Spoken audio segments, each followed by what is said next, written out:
Berry.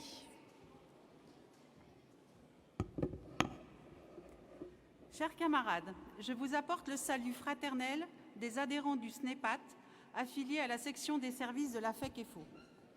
J'ai mandat pour voter le rapport d'activité et le rapport de trésorerie.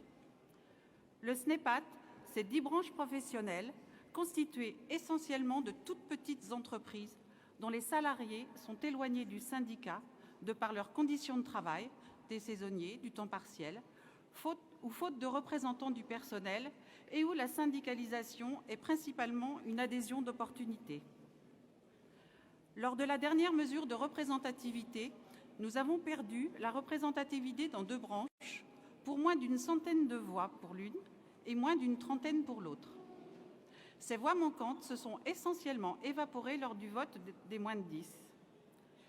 Le départ à la retraite de nos militants qui n'ont pas su, pu ou voulu trouver des relais, la difficulté à mobiliser les jeunes sont certainement une cause de ces défections de voix.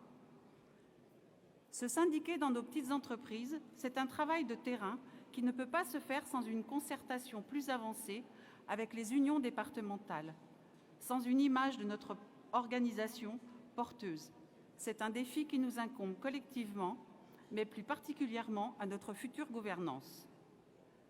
Le SNEPAT souhaite qu'un travail soit mené pour faciliter la tâche de syndicalisation de nos camarades sur le terrain en dépoussiérant l'adhésion qui rebute notre jeunesse, en mettant les positions de notre organisation dans des formats de communication accessibles aux jeunes, en trouvant les moyens de répondre présents aux invitations à négocier les protocoles électoraux, première entrée dans l'entreprise.